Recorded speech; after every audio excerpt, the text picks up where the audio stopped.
24 TV-ին շարունակում է աշխատանքը, տաղավարում այսօր իմ հյուրն է Հայ ազգային կոնգրես կուսակցության փոխնախագահ Արամ Մանուկյանը։ Բարև ձեզ, պարոն Մանուկյան, շնորհակալ եմ մեզ հյուրընկալվելու համար։ Շնորհակալ եմ։ Խոսենք Փաշինյանի Վաշինգտոնյան այցից, խաղաղության ֆորումին էր մասնակցում, մենք տեսանք կարճատև զրույց Դոնալդ Թրամփի հետ, Ադրբեջանի նախագահի հետ ձեռքսեղմում եւ Դոնալդ Թրամփի նաեւ ելույթ է, որ այս մարդիկ ընկերներ են դարձել, արդեն գրկախառնվում են, խաղաղությունը հաստատված է, պատերազմի էջը փակված է։ Տպավորություն է, որ ամբողջ աշխարհը տոնում է, որ խաղաղություն է հաստատվել Ադրբեջանի եւ Հայաստանի մեջ, բայց Հայաստանում մի հատված ընդդիմությունից դժգոհ է եւ ասում է, որ խաղաղություն չկա, կամ մարդկանց մի խումբ ասում է, որ խաղաղություն չկա։ Ի վերջո խաղաղություն է այստեղ չեն իմանում, թե ինչ հարց է։ Ձեր հարցի մեջ ես քմծիծաղ նոտ ազգացի, որ այդ լրիվ բոլորը ուրախ են, բացի մեզանից։ Համաձայն են, ոչ մեկը ուրախ չի, կամ իրենց, չգիտեմ, ինչի տեղ են դնում, թե խաղաղություն են բերել, կամ քծնում են իշխանություններին, որ մենք համաձայն ենք։ Չէ, ամենևին պատկերը այդպեսին չի, այդ հանդիպումներից, այդ գրկախառնություններից, այդ ծափից ես բացարձակ չեմ ուրախանում, եւ այստեղ Ալիև Փաշինյան դուետից ոչ մի լավ բան չեմ սպասում, որովհետեւ եթե դա լիներ իսկապես կառուցողական, ապա արդյունքները եւ քննարկման թեմաները կարող են լինել կառուցողական, որը կարող էր բերել անկախության, բայց եկեք փաստերով խոսենք, հա։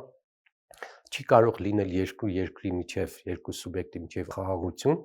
եթե մեկը պահում է գերիներ։ Չի կարող լինել խաղաղություն, եթե մեկը քո տարածքի մի մասը վերցրել է եւ հետ տալու մասին չխա խոսք։ Այդ մյուս կողմը քո անկլավներն է պահանջում, այդ մյուս կողմը իր երկրի քաղաքացիների վերադարձն է պահանջում այստեղ։ Այդ երկիրը քեզնից պահանջում է պայման է դնում քո անկախության հռչակագիրը սահմանադրությունից անել։ Այդ երկիրը արդեն հասել է այս դուետի համագործակցության արդյունքում պատմության կեղծման, պատմության մերժման, Ղարաբաղյան ազատագրական շարժման մերժման, դրա մասին ընդհանրապես չխոսելու մասին։ Այդ համագործակցության արդյունքում Սփյուռքը վերացել է որպես գործոն հայ ժողովրդի պատմության մեջ, եկեղեցին երևի առանձին կխոսենք այդ թեմային, եկեղեցին դարձել է հարվածների թիրախ, այսինքն Հայաստանի տարածքը դառնում է երրորդ ուժերի համար միջանցք առանց Հայաստանի շահերը պահելու, այսինքն ես ասեցի ընդամենը եղած գործ, ասենք Միսկի խումբը մեր հայտերի հետ վերցնում միջազգային որպես սուբյեկտ քեզ ոչնչացնում են բոլոր առաջադրված այդ պայմանները քո սուբյեկտայնությունը քչացնող, մկրատող, ոչնչացնող առաջադրանքներ են։ Ինչպես կարող է այս հարաբերությունների մեջ խաղաղության մասին խոսք լինել։ Իսկ այդ ընթացքում, եթե այսպես սա խաղեմ մի դարպասի վրա, այս կողմի դարպասից մեկ հատ հարված դուք լսել եք, որոնք կարող են լինել գերիների վերադարձը, մշակութային արժեքների ոչնչացման խնդիրը, մեր միջազգային հայտերը, այդ փախստականների իրավունքների պաշտպանությունը, հազար ու մի հարց, որոնք կարող էին այսպես հավասարակշռել կամ բանակցային թեմա դառնալ, որ այդ խաղաղությունը, բանակցությունը վերածվեր խաղաղության։ Չկա այդպիսի բան։ Չկա այդպիսի բան։ Միակողմանի կա պահանջներ եւ այսօրվա հայ ժողովրդի պայքարը փաստորեն արդյունքում տեսեք ինչ է ստացվել։ Մենք պայքարելու ենք Ալիև Փաշինյան զույգի դեմ։ Այսինքն դաշինքները ոչ թե Հայաստանում են ընտրությունների ժամանակ ձևավորվելու, այլ ձևավորված է մի դաշինք Ալիև Փաշինյան պլյուս Էրդողան եւ այդ դաշինքի դեմ Հայաստանի ժողովուրդը պետք է պայքարի, որովհետեւ այդ մարդկանց խնդիրը խաղաղության ստորագրելը չի։ Եթե իրենք խնդիր ունենային ստորագրել Հայաստանի խաղաղություն, դա վաղուց ստորագրված էր, որովհետեւ մենք խնդրողի դերում ենք, ինքը մերժողի, ինքը պահանջողի դերում է։ Այս դեպքում, այս փաստերի դեմ ինչ է խոսելու այդ խմբակը, որն է իրենց արգումենտը։ Շատ փխրուն է եւ Հիմա այդ հարցերը օրինակ ինչու Փաշինյանը չի բարձրացնում, որ սահմանադրության հարցն են առաջ բերում, դա երկարատև գործընթաց է, ինչու պայմանագիրը չեն որովհետեւ իմ ասած որ Թրամփի մոտ այն տպավորությունն է, որ խաղաղություն հաստատել, ընկերներ են, ամեն հարց ինքը լուծել է։ Իհարկե, դա մակերեսն է, դա շոկոլադի փայլուն թուղթն է, ներսում ինչ է տակնված։ Չի բարձրացնում, որովհետեւ աջակցություն է ակնկալում նրանցից ընտրվելու։ Պատկերացնում եք Ախր որ կաթիլ է գալիս այս թույնը, մենք սովորում ենք այդ թույնին։ Այդ թույնի դոզան եթե միանգամից գար կարող ամբոստանալ ժողովուրդը պայթեր, բայց կաթիլ մեկ Թուրքիայից, մեկ Ադրբեջանից, մեկ Միացյալ Նահանգներից, մեկ Եվրոպայից գալիս է այս սիգնալները, որ երկուսով միասին խաղաղություն են կերտում եւ նաեւ այդ խաղաղություն կերտելու համար Ադրբեջանն ու Թուրքիան աջակցել են Նիկոլ Փաշինյանին իշխանություններին վերարտադրվելու ընտրությունների ժամանակ։ Դուք պատկերացնում եք նախորդ որևէ իշխանությունների ժամանակ այնտեղ որևէ եմ ասում, որտեղ բոլորին կարող է վերաբերել։ Ադրբեջանի նախագահը ասեր, որ աջակցում է թեկուզ Սերժ Սարգսյանի, Ռոբերտ Քոչարյանի, Լևոն Տեր-Պետրոսյանի ընտրությունների համար։ Երբևէ կպատկերացնեի, որ Էրդողանը բաց աջակցություն է հայտնում, այսինքն Հայաստանի քաղաքացուն մեսիջ է տալիս, որ եղբայր դու ընտրի այս տեխնացուին, մենք իր այդ հարաբերությունները լավ ենք լի։ Ինչ կաներ ժողովուրդը։ Ախր ես հիշում եմ մեր ժողովրդի մոստությունը մի հատ ծառ էին կտրում, մի հատ մշակութային հուշարձան էին քանդում, Հյուսիսային պողոտայում կոմիտասում, ամուսարի համար պայքար էին տալիս։ Հիմա մի տեսակ աղոթել են խաղաղության բանը խայծը տվել են իրան, թե եթե հանկարծ խաղաղություն չլինի, դեպուտատներից 2 օր առաջ եմ լսում։ Գժվելի կա։ Եթե մեզ չընտրեք, պատերազմ է լինի, то դուք ով եք։ Անկախությունը կկորցնեք մեզ։ Անկախություն կկորցնեք, այսինքն մենք անկախություն ձեռք չենք բերել, մի հատ քոսոտ դեպուտատ, մի հատ ЧՄՕ պետք է հայտարարի, որ եթե իրենց չընտրենք, մենք բանենք, խաղաղությունն ենք կորցնելու, խաղաղության հնարավորությունն ենք կորցնելու եւ կորցնելու ենք մեր անկախությունը։ Լա տեսեք սրանց հաբրգացությանը, սրանց ցինիկությանը, սրանց լպիրշությանը։ Իրենց արդեն համեմատում են երկրի իշխանության հետ, իշխանությունը ես եմ։ Եթե ես չլինեմ, իշխանությունը կորցնում ես, անկախությունը կորցնում ես։ Եթե ես չլինեմ, պատերազմ է գալիս։ Նրանք ներկայացնում, որ ամբողջ ընդդիմադիր դաշտը կառավարվում է դրսից եւ ուզում են կցորդ Հայաստանը դարձնել։ Այդ նոր ձև են գտել։ Ես ինչքան պատերազմ գիտեմ արդեն իսկ եվրոպացիները միջազգային կառույցներն են զգացել, որ այդ տրուկը կիրառում են սրանք, ով իրանց դեմը ագենտ է։ Ընդ որում այդ պրոմը կիրառել են, այդ պրոմը հնարքը կիրառվել է եւ Ուկրաինայում, եւ Մոլդովայում, եւ Ռումինիայում, եւ Սերբիայում։ Մենք այսօր այդ մի քանի երկրներ, որ ասեցի, այդ երկրների հետ ընդհանուր նույն մեծ ծրագրերի կիզակետում ենք, նույն մեթոդներն են կիրառում արևելք-արևմուտք բախման այդ կետում այս երկրների ակտիվությունը եւ նրանց ընթացող գործընթացները շատ իրար նման են։ Եվ այդ հնարքը կիրառում են, այստեղ բոլորն էլ հասկացել են, որ այս ժանագին հնարք են գտել։ Ով Նիկոլի դեմ է, հայտարարում են ինչ հիբրիդային պատերազմի մասնակից, դրսից ագենտուրային իրենք դրսից ֆինանսավորում են, հեսա հաջորդ քայլը տեսեք ինչ հաշվում եմ էլի իրանց տրամաբանությամբ ուր են գնալու։ Լուրջ ընդդիմադիրներին կարող ասեն դուք ֆինանսավորվում եք դրսից ֆինանսավորվել չի կարելի, որը բնական է, եւ կսկսեն այդ կառույցները փակել, այդ մարդկանց ձերբակալել, դեպրեսիայի գնալ, բայց սա այսպես վստահաբար ձեզ ասում եմ վախի զգացողություն է, որովհետեւ իրենք գիտեն, որ իրանց վիճակն էլ վիճակ չի, ուզես թե չուզես սոցիալական ապրոցներ հարցումներ անում են, տեսնում են իրենց տոկոսը, իրենք մի տեսակ անկյուն քշված առնետի նման են, որը ինքնին պաշտպանելով պիտի կռա, պիտի ճանկռի, պիտի հարձակվի, այսինքն դա ինքնապաշտպանական բնազդ է, ոչ թե հարձակողական եւ ցանկացած երկիր, որը գնում է ցանկացած իշխանություն դեպրեսիվ մեթոդների, ռադիկալ քայլերի, ավտորիտար գործընթացների է գնում, մերժելով դեմոկրատիան, ինքը իր թուլությունից է գնում։ Ուժեղ իշխանությունը, հեռանկարային իշխանությունը չի գնա երբեք այս միգուցե հասնեն արդյունքների, որովհետև արդեն մի քանի օր է, որ տարբեր վարչության օրինակ փոխնախագահը, նաև ազգային ժողովի փոխնախագահ Ռուբեն Ռուբինյանը, Վագն Ալեքսանյանը, Գևորգ Պապոյանը իրենք խոսում են այն մասին, որ Գյումրու սցենարն են ուզում գործի դնել եւ մենք պետք է ժողովրդի օգնությամբ թույլ չտանք դա։ Ախր գիտեք ոնց է, իրավական երկրում ինչ է նշանակում, ես թույլ չեմ տա, ասենք թե Չէ, ասում ժողովուրդը պետք է այնպես քվեարկի, որ իրենք ասում են մենք թույլ չենք տա։ Դուք ով եք որ թույլ չտաք քաղաքացին, ում եք քվեարկում, այդ քվեարկության արդյունքում падգամավոր ում հետ է միանում կոալիցիան, դուք ով եք։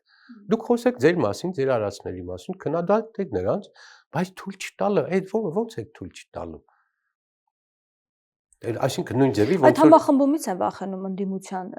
մտածում են, որ այդ համախմբումը կարող է բնականաբար համախմբումը իրենց համար մահացու է, թեպետ ես հիմա դեռևս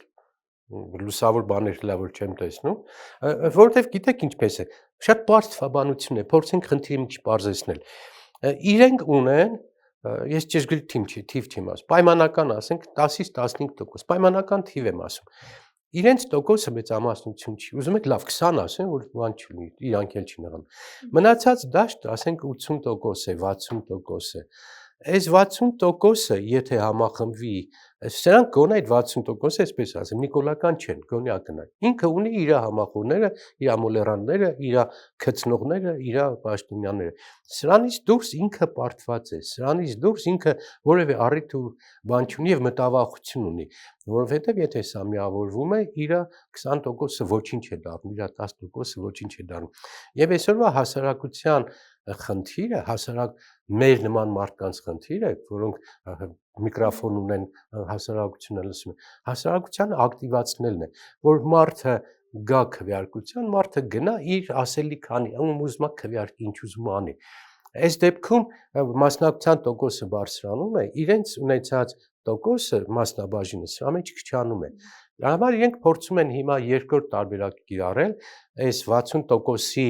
մասնատերերին դարձնել մի 25 հոգի, 30 հոգի, որոնց կարող են ֆինանսավորել, որոնց կարող են աջակցել, որոնց կարող են ասել դուք նույնիսկ մեզ քննադատեք,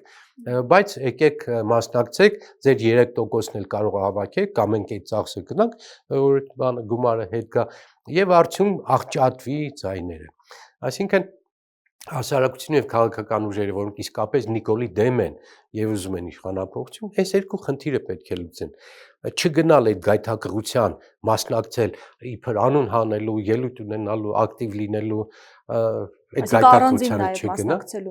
Առանձին նաեւ մասնակցելու։ Հա, առանձին մասնակցելու դեպքում իրենք այդ գայթակղությանը դիմանում են եւ վնասում են ծրագրի, եւ երկրորդ հասարակության ակտիվացումը։ Էլի եմ ես ասել այս արտահայտությունը, այս անգամվա ընտրությունը լինելու է ակտիվի ու պասիվի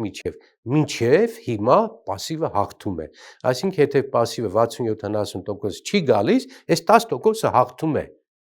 Պատկերացնում եք 10%-ը հաղթում է, եթե 60%-ը պասիվ է մնում, գալիս է ասենք թե 40% մասնակցություն։ Եթե ակտիվությունը գնա, ես մնացած բոլոր քաղաքական ուժերը սրա վրա աշխատեն, հասարակությունը գա մասնակցի ընտրություններին։ Նիկոլի ձայները քչանում են եւ այդ քչի, այդ իր կոնկրետ հավաքած տոկոսի մասնաբաժինը ընկնում է ներքև, ինքը ձախողվում է։ Սա է մեր առաջիկա քաղաքական բանը եւ ինքը բնականաբար հասարակությունը մասնատելու ճանապարհով է գնում, սա մտածված տակտիկա է, կիրառվում է եւ որոշ հաջողություններ ունեն, են գլխից տենց արեցին սև սպիտակի բաժանելով, չգիտեմ, մտավորականները, դավաճան գեներալները, մանկապիղծ եկեղեցականները, ինչ ասես ու ասես մեղադրել է, կամ KGB-ի պատվալներում են հայտնվել, կամ ընտրված քաղաքապետերին է հոդվածներ դրել, ինչ ասես անում է հասարակությունը պառակտելու։ Հասարակության պառակտվածության դեպքում այս իր 10%-անոց ծրագիրը աշխատում է։ Եվ հասարակությունը եթե սա անկալի հասկանա, մտավորականները մի քիչ գլուխ բարձրացնեն, մի քիչ տղամարդավար իրանց բան, այս խնդիրը շատ հեշտ լուծվող է։ Հիմա դուք ասում մի քանի ճակատով, հա, պետք է հանդես գալ։ Մի քանի խմբով ընդդիմությունը համախմբում։ Որքան կենտրոնները լինեն քիչ, բայց հզոր, այնքան լավ։ Չգիտեմ, կարողա չստացվի, հատկապես աղի մկանման խառնելու են նրանք, ովքեր արհեստական դրված են, եւ նրանք այդպիսիները շատ են արհեստական բավականաչափ կան մարդիկ, որ նույնիսկ ես ինձ ասեք անուններ ասի, չեմ էլ հիշում անունները, կամ կուսակցության կամ, բայց այնպես մեծ են խոսում, ասենք Facebook-ում կարող է ունենա 20,000 հետևորդ, տարիներով աշխատել է, բայց ինքը հայտ ներկայացնում, ինքը անձը, հասկանում եք, կան այդ ձևի անձ կուսակցություններ, որոնք հայտ են ներկայացնելու մեծ խոսելով, ու այստեղ այդ մեծախոսության մեջ գիտեք ինչն է բանը, այն լուրջ խոսքը, սթափ վերլուծական խոսքը, լուրջ ծրագրային բանը, հետին պլան է մղվում։ Քաղաքացիականին հաճելի է լսել մեծ ճոռոմ խոստումներ։ Ղարաբաղցիների իրավունքը վերադառնալու եւ բանը վերադառնալը ապահովելու ենք։ Մենք չգիտեմ դուրս են գալու ռեգիոնալ տիրապետության, ռեգիոնալ շուկաներ, մեծ այնքան բաներ են խոսում, այլ կենսաթոշակներ, այլ նպաստներ, այլ չգիտեմ սիրուն բաներ, քաղաքացին սիրում բանը, դառը բան, իրական բանը ծրագրայինը չի ուզում ասել։ Իսկ քաղաքը ունի որոշում ում է միանալու եւ երբ կհրապարակեք այդ մասին, կհայտարարեք։ Մենք գիտեք երկար 2 տարի այդ դաշտի վրա աշխատում ենք, բայց գործնական առումով դեռևս արդյունքներ չկան։ Ռեալ արդյունքներ չկան։ Մենք արդեն համարյա 2 ամիս է դեկտեմբերից որոշել ենք, որ մենք գնում ենք այսպես թե այնպես։ Մենք նորոշ չենք, մեզ ճանաչում են լավ, մեր սկզբունքները գիտեն, մեր անդավաճան եւ սկզբունքային մոտեցումները անփոփոխ են, բոլորը գիտեն, մեզ այդպես ճանաչում են։ Ոնց են մեզ գնահատում։ Մտավորական ուժ, որը իր ասածին տեր ա եղել, որը միշտ փոզիչումանի կողմ ա եղել, միշտ Ադրբեջանի Թուրքիայի հետ հարաբերությունների կողմ ա եղել, միշտ ներկայացրած ծրագրեր, բայց իր ռադիկալությամբ եւ ոչ ռուսական, ոչ ամերիկան, ոչ եվրոպական լինելու արդյունքում մեծ աջակցություն չի ստացել ոչ ընդդեից, ոչ ընդդեից, եւ ստացել ա քիչ ձայներ, մանավանդ որ իշխանությունները միշտ էլ հակին ընդունելով լուրջ քաղաքական ուժ, չտատամող քաղաքական ուժ, փորձել են մեզ բան անել, խանգարել, մեկուսացնել, ինչը նաեւ հիմա Բայց եթե միայնակ հանդես գաք ինչ հնարավորություններ ունեք հաշվի առնելով 21 թվականի փորձը։ 21 թվականին մենք չենք ստացել այն ձայները, որը մերն է եղել։ Մենք իր ժամանակ բավական ուշ սկսեցինք, պատերազմից հետո մի քիչ լրիվ ուրիշ վիճակ էր։ Հիմա էլ այդպես ասեմ, հեշտ չի լինելու։ Շարունակում ենք, կփորձենք համախմբում ստեղծել կամ մեր կուսակցություն հրավիրել անհատների, որոնք հեղինակություն են, որոնք ճանաչված են, բարոյական են, գրագետ են։ Տեսնենք ինչպես կստացվի, մենք մարտի 14-ին համագումար ունենք եւ մինչեւ համագումար երևի հստակություն կմտցնի ինչպես ենք շարունակում գործընթացը։ Խոսենք նաեւ եկեղեցու մասին, 3 փաստացի 3 եւ դրա առաջի օրը տեղի ունեցավ Ավստրիայում եպիսկոպոսաց հավաքը, որից հետո հայտարարություն հնչեց, ինչ կասեք այդ հայտարարության մասին։ Շնորհակալ եմ, ես այդ հարցին մի քիչ պատրաստված եմ եկել, որովհետեւ հետեւում եմ այդ գործընթացին։ Ես կարդացի մանրամասն Ավստրիայում հավաքի ընդունած հայտարարությունը փաստաթուղթ, ասեմ որ շատ գրագետ փաստաթուղթ էր, փաստարկված, հավասարակշիռ եւ ըմբոստ եւ բաների մեջ, քաղաքավարության մեջ քրիստոնեական ավանդույթներին այսպես համապատասխան, շատ լավ փաստաթուղթ էր։ Կարևոր շեշտադրումները որոնք էին։ Շեշտադրումները հիմնականում, այսպես որ ամփոփ մասը ասենք, դիմում են իշխանություններին դադարեցնել ապօրինի հալածանքը եկեղեցու եւ անձերի դեմ, դիմում են անմիջապես ազատ արձակել իրենց եպիսկոպոս եղբայրներին, իրենց տերմինն է, եւ գտնում են, որ առաջացած իրենք համարում են, որ եթե եկեղեցում կա խնդիրներ կանոնակարգային, վերափոխումների, բարեփոխումների, ապա դա եկեղեցին իրավասու է այդ խնդիրները լուծել եւ դա իր իրավասության դաշտում է, որ դա իրենք պատրաստ են այդ ամենը անելու եւ պատրաստ են նաեւ իրենց ընդհանուր բանի մեջ, որ եթե կան խնդիրներ իշխանություն եկեղեցի, ապա դա երկխոսության միջոցով հնարավոր է լուծել, որովհետեւ դա վնասում է մեր պետականության, մեր անկախությանը, իրենք երկար հիմնավորում են եւ ճիշտ են, որ եկեղեցին միշտ եղել է մեր անկախության պետականության կողքին։ Ես դա վկան եմ եղել 90-ից այս կողմ, Վազգեն առաջինի, Գարեգին առաջինի, հետո Գարեգին երկրորդի, իրենք իսկապես անկախական ուժ են։ Էլ չեմ ասում համահայկական ուժ են եւ կարևորագույն գործոն են մեր ժողովրդի պատմության։ Էնպես որ այդ փաստաթուղթը շատ adekvat եմ համարում, լավ փաստաթուղթ էր, բայց դե հիմա ասում են ասողին 1, չհասկացողին 2, ուզում եմ ձեզ մի փաստաթղթի մասին ասել, մենք 3 ամիս առաջ մոտավորապես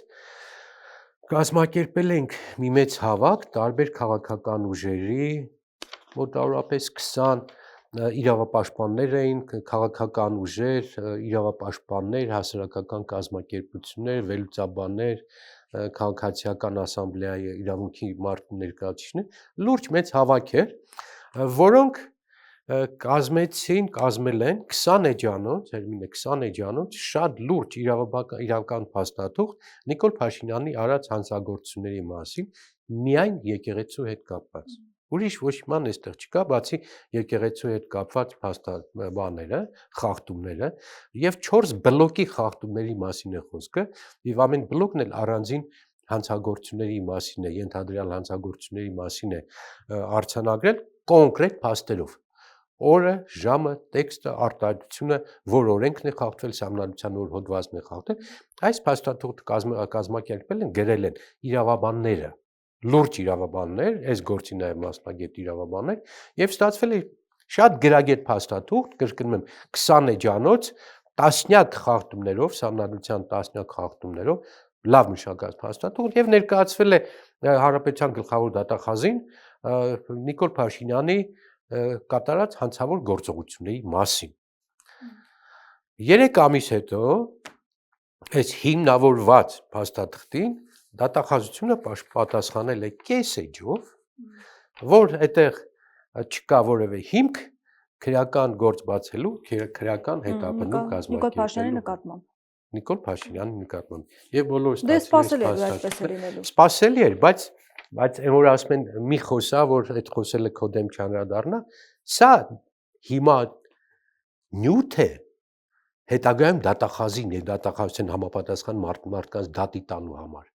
Սա ապօրինության գագաթ է։ Երբ որ դու հիմնավորված, փաստարկված օրով, ժամով, տեղով, հոդվածով, մեկնաբանությամբ գրում ես, թե ինչ հանցագործություն է տեղի ունեցել, եւ դու չես պատասխանում, գրում ես, որ այդտեղ հանցագործություն տեղի չի ունեցել, դու կոծկում ես, թաքցնում ես այդ հանցագործությունը, դու մասնակից ես դառնում, հանցակից ես դառնում այն հանցագործության, որի մասին գրվել է։ Այսինքն այստեղ ոչ միայն հիմա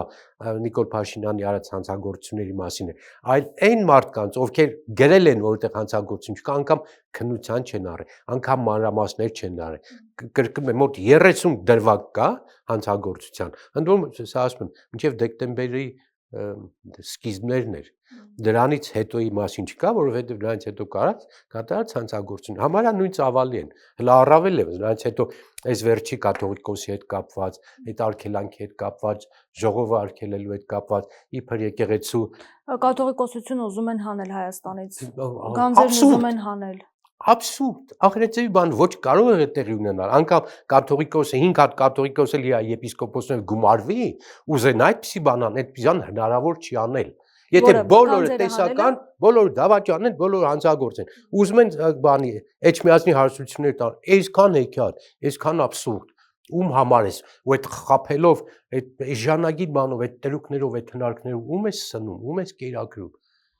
Ով է տեսել։ Ասում է այդպիսի տեղեկատվություն են մեզ փոխանցել, որ ուզում են կաթողիկոսությունը Հայաստանից հանել եւ գանձերը տանել։ Մի տարի է արդեն իրենք խոսում են երեխա ունենալու մասին, չգիտեմ, մանկապողջության մասին, հայտարարությունը, ամոթ է, սա իրենց ամոթը չի հասկանում, սա հայ ժողովրդի ամոթն է, մեզնից այդձևի մեսիջ է գնում։ Հասկանում եք, 10 եվրոպացուց 5-ը կարող է հավատա, բայց 5-ը չհավատա, բայց այն 5-ը հաստատ հավատաց, որ ես ինչ ա տեղի, ես միացում մանկապղծությամբ են, ես հիշում եմ, որ այդձևի մի հատ դեպք բանում Հռոմի պապի մոտ Վատիկանում տարած ամբողջ աշխարհը թնդում է, որ մի հատ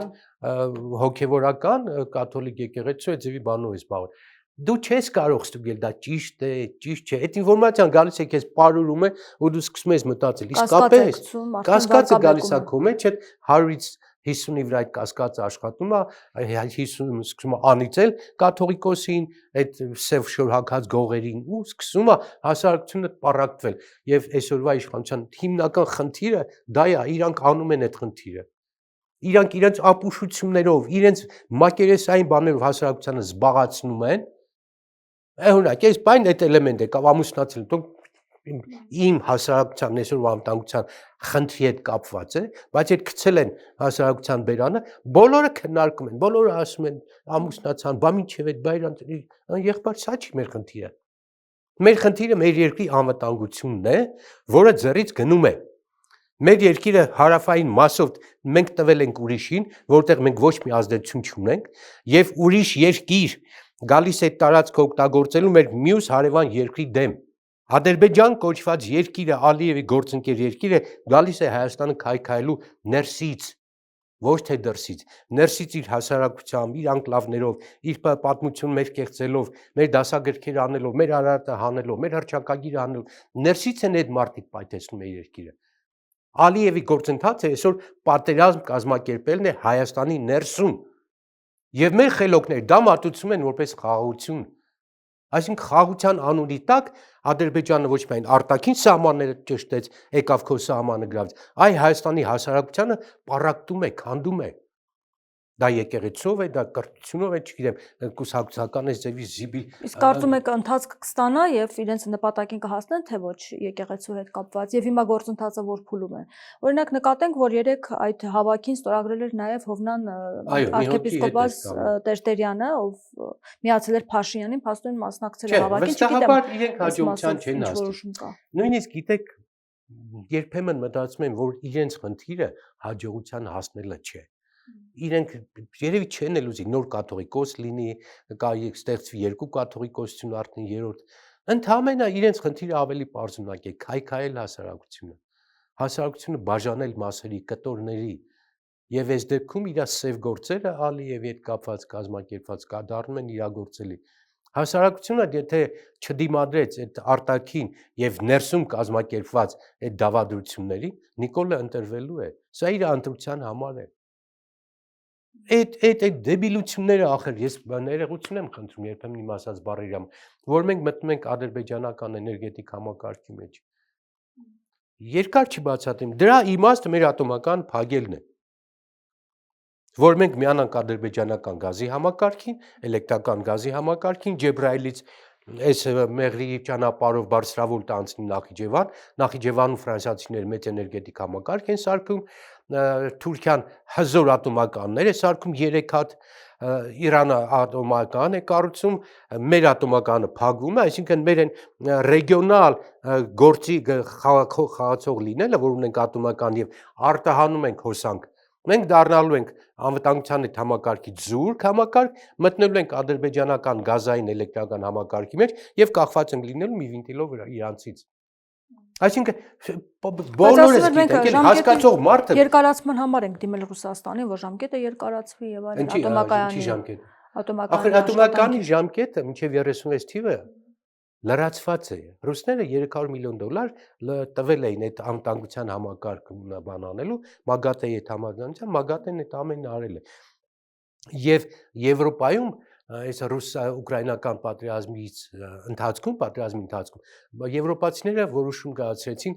բոլոր այն ատոմականներ, որոնք պոտենցիալ կարող են փակվել, նրանց անվտանգություն ուժեղացնել եւ նրանց գործունեության ժամկետը երկարացնել, չփակել,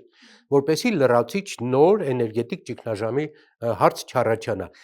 Այս բանի մեջ, այս քաղաքականության մեջ Մագատեի Հայաստանի ատոմականը մինչև 46 թվականը լրացուցիչ անվտանգային բաներ ռեսուրսներ դնելու արդյունք ամբողջապես անվտանգ կարող է աշխատել։ Այսինքն մեր ատոմականը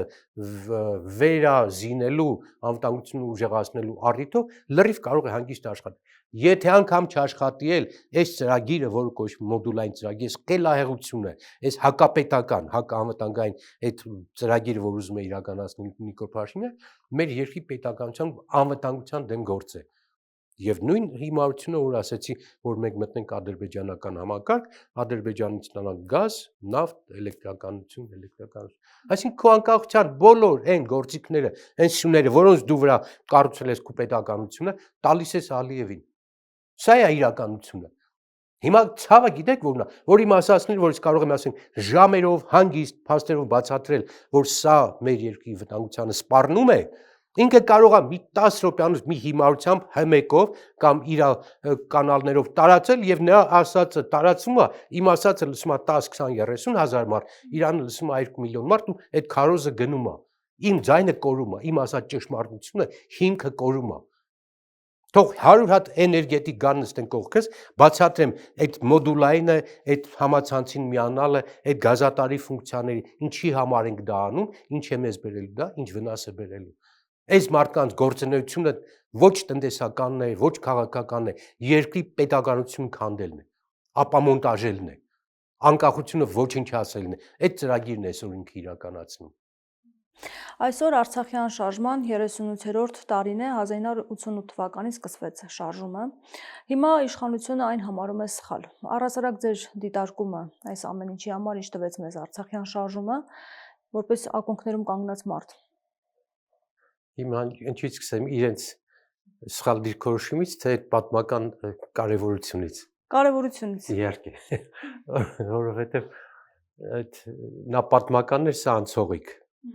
Նա ազգային էր, սա ապազգային։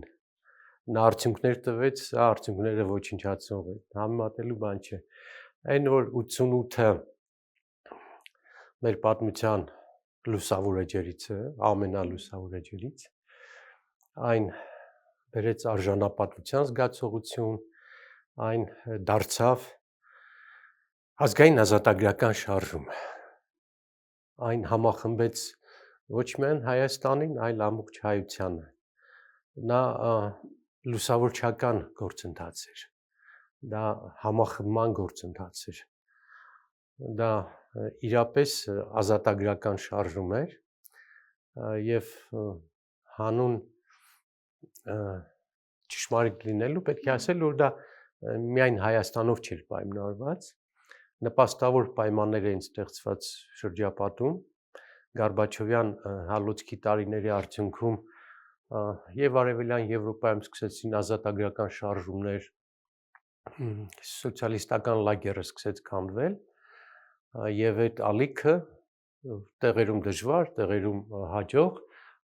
ընթացք ստացավ և երկրները սկսեցին ազատագրվել, Բերլինի պատի քանդվելը դա սիմվոլիկ բաներից արտահայտություններից մեկն է և այդ ալիքը նաև տարածվեց սովետական տարածքում, Հայաստանի ժողովուրդը ճիշտ պահ այսպես գտավ, Ղարաբաղի ժողովուրդը ավելի շուտ սկզբից ճիշտ պահ գտավ և հունիսի 20-ին Մարզկոմի մարզային խորհրդի որոշումը հրապարակվեց, որով իրենք դիմում էին որպես ինքնավար մարզի գործադիր մարմին, դիմում էին Ադրբեջանի իշխանություններին Ադրբեջանի կազմից դուրս գալու և դիմում էին Հայաստանի իշխանություններին Հայաստանի կազմ մտնելու համար, դա ամբողջապես օրինական էր, տեղավորվում էր Սովետական միության սահմանադրության բանի տակ լրիվ, սկզբունքների և տարին համապատասխան էր, տեղավորվում էր, այսինքն Ղարաբաղի ժողովուրդը օրինական գործընթաց էր սկսել իր անկախությունը իրականացնելու համար, իրենք էլ այդ ժամանակ չէին սկսել, այդ շարժումները եղել էին և առաջ 60-ական թվականներին 30-35 հազար ստորագրությամբ դիմել էին կենտրոնական իշխանություններին այդ խնդիրը լուծելու, այսինքն իրենք միշտ գնացել են օրինական ճանապարհով, որպեսզի դիմադրությունը ավելի քիչ լինի, կորուստները ավելի դժվարությունները ավելի քիչ լինեն։ Իհարկե անմիջապես 2 օր չանցած, 3 օր չանցած Հայաստանը ոտքի կանգնեց, Երևանը ոտքի կանգնեց, բոլոր շրջանները, բոլոր քաղաքները ոտքի կանգնեցին և դա դարձավ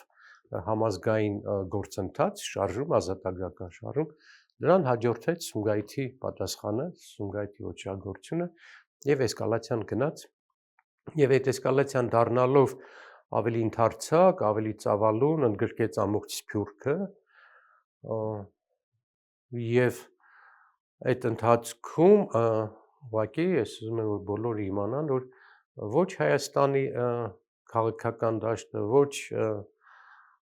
Լեռնային Ղարաբաղի օրինախախտ որևէ գործողություն չեն իրականացրել, բոլորը եղել են տեղական օրենքների սահմաններում և միջազգային կարգին համապատասխան։ Այսօրվա երիտասարդությունը այդ ժամանակ ծնված չէր և շատերը կամ ստանում են ինֆորմացիա այդ ձեր ասած ուժերից կամ նրան նախորդած ուժերից, մինչդեռ իրականությունը այլ էր, դա համամարտկային, համաժողովրդական, կրկնում եմ, հումանիստական ազատագրական շարժում էր, որը ոչ միայն առաջնեկն էր այս մեր տարածաշրջանում, այն ինքը նաև լուրջ ազդեցություն ունեցավ Եվրոպայում ընթացող գործընթացների վրա, ազատական այդ գործընթացների վրա, որը այնուհետև վերածվեց քաղաքական գործընթացի, որը վերածվեց անկախության գործընթացի և 90 թվականին մենք պարլամենտ մտանք այդ շարժման ալիքի վրա, այդ սկզբունքների վրա, այդ պահանջներով և դրա արդյունքում էր նաև դեռ շարժումը ընթանում էր, այսինքն շարժման դրած խնդիրները չէր ավարտվել, դրանք ընթացիկ խնդիրներ էին և տեղի ունեցավ 91 թվականի հանրաքվեն,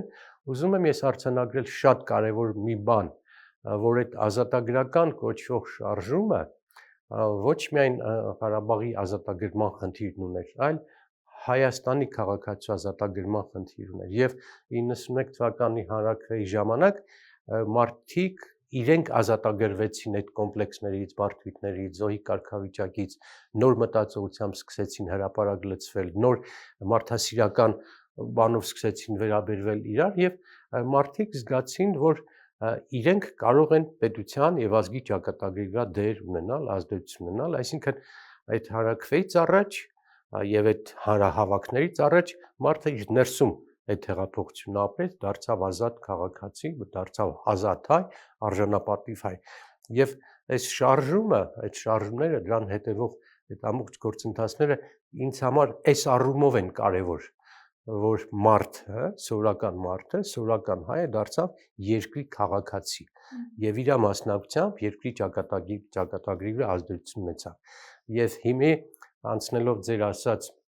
այսօրվա իշխանությունների դիրքորոշմանը, որ այն մեծ ողբերգություններ բերեց, արցախցիները նույնիսկ չէին ուզում։ Իրենք պարզապես չեն հասկանում այն ինչ որ ես ասեցի, որ մարդու ազատականացումը, ազատագրումը դա պետության ուժն է, որքան հասարակությունը քաղաքացիական է, որքան ուժեղ է, այնքան ուժեղ է պետությունը։ Իրենք գնացին ամբողջապես հակառակ ուղղությամբ, իրենք էլեմենտար բան չեն հասկանում, որ մեր պատմության ամենապայծառ, ամենալուսավոր, ամենալարդյունավետ գործընթացը ժամանակաշրջանը դա է եղել, որը բերել է արդյունքում հաղթանակներ։ Այդ իմ ասած քաղաքացու ազատագրումը բերեց Ղարաբաղի ազատագրում, լրացիչ տարածքների ազատագրում, որը կարող էր փոխանակման թեմա դառնալ անկախության Ղարաբաղի խնդրի լուծման հետ կապված, եւ նաեւ բերեց անկախություն։ Այսինքն այդ գործընթացի արդյունքում է մեր երկիրը անկախացել։ Մենք կարող է էլի հետո անկախանայինք, բայց սա արագացրեց, սա հիմք դարձավ, սա բազա դարձավ մեր երկրի անկախությունը ձևավորելու, ավելին այդ դժվար անկախության տարիներին իրականացնել բազմաթիվ ռեֆորմներ, դառնալ միջազգային սուբյեկտ եւ հաղթել պատերազմում։ Եթե չլիներ այդ ոգին, այդ ազատականացված քաղաքացին, այդ ազատագրումը եւ պատերազմի հաղթանակը չլինի։ Հիմա իրանք ինչ էլ ասեն, ինչ էլ փորձեն քարոզել, տարածել ժողովրդի մեջ, պատմականը սա է։ Պատմությունը գրանցել է այս իմ ասած գործընթացը, որ Հայաստանում տեղի է ունեցել ազատագրական շարժում, մասսայական շարժում, հայոց համազգային շարժում, որովհետեւ իսկապես հայոց եւ համազգային էր ամբողջ աշխարհի հայությունը գրավեց։ Եվ այնպես չէ, որ արցախցիները դա չէին ուզում, որովհետեւ հիմա նաեւ այդ հարցն է բարձրացել, որ արցախցիները իրենք չէին ուզում այդ ամեն ինչը, ասում են, ինչի եկակ քարով են տալիս, իրենք այդ գնահատական տալու իրավունք չունեն, որովհետեւ Ղարաբաղի ժողովուրդը ամբողջ այն ընթացքում, երբ որ Կավբյուրոյի որոշումով իրենք մտել են Ադրբեջանի կազմ, միշտ պայքարել են Միկոյանի ժամանակ, Քոչինյանի ժամանակ, տարբեր ժամանակներ պատվիրակություններ են գնացել Մոսկվա այդ խնդիրը խաղաղ ձևով լուծելու 60-65 թվականներին 30,000 ստորագրությամբ մարդիկ դիմել են Մոսկվա այդ խնդիրը լուծելու, պատվիրակություններ են գնացել մտավորականների եւ միշտ այդ խնդիրը եղել է։ Ղարաբաղի ժողովուրդն է գնացել այս ազատականացման ճանապարհով, դա փաստաթղթերով կա, հազար ձևի ապացույց կա, որոնք այդ խնդրի տերն էին։ Եվ մեր շարժումը, երբ որ միացավ այս Ղարաբաղյան ազատագրական շարժման, մեր մեթոդը, որը նույնպես միջազգային օրենքի դարակներում դասավորվում էր, ինքնորոշման իրավունքն էր։ Այսինքն Ղարաբաղի ժողովուրդը ուներ ինքնորոշման իրավունք, որը սովետական սահմանադրության մեջ ամրագրված էր, արձանագրված էր, եւ ինքը օգտվում էր այդ սահմանադրական իրավունքից ինքնորոշման խնդիրը լուծել։ Այնպես որ այսօրվա անցողիկ ջահելները բացարձակ այդքան չեն կարող հասկանալ, իրենք անգամ այս ընթացքում ինքնորոշման բառը չկիրառեցին, աշխարհի համար այդ ակնհայտ հասկանալի իրավունքների մասին էր խոսվում։ Չգիտեմ ինչի մասին են խոսում, բայց մենք խոսել ենք եւ մենք աշխարհի հետ խոսել ենք ինքնորոշման իրավունքի հետ կապված եւ վերջին հաշվով ամբողջ աշխարհը արձագանքեց այդ ինքնորոշման խնդրին։ Եռանախագահությունը ինչի հիման վրա ստեղծվեց։ Ինչ խնդիր այսօր խոսում են ինքնորոշման իրավունքի մասին, խոսացողներ կան։ Բոլոր նրանք, ովքեր գտնում էին դա ճանապարհը եւ այդ ճանապարհը հասկանալի լեզու էր Միացյալ Նահանգների, Ռուսաստանի, Ֆրանսիայի համար, որոնք եռանախագահության խնդիր լուծեցին, որոնց միսիան տարածքային ամբողջականության պաշտպանման եւ ազգային ինքնորոշման խնդրի լուծման մեջտեղում լուծում գտնելն էր։ Այսինքն կոնֆլիկտի լուծումը իրենք տեսնում էին տարածքային ամբողջականություն, որ Ադրբեջանի շահերն էր պաշտպանում եւ ազգային ինքնորոշման իրավունքի արանքում լուծում գտնելը, որը կոմպրոմիսային կարող էր լինել եւ այդ խնդիրը հաջողությամբ գնում էր։ Իրենց առաքելությունը այս կոնֆլիկտը լուծելն էր։ Այսինքն եթե չլիներ ինքնորոշման խնդիրը, եռանախագահության ֆորմատը չէր առաջանա։ Մինսկի խումբը չէր քննարկի այդ խնդիրը։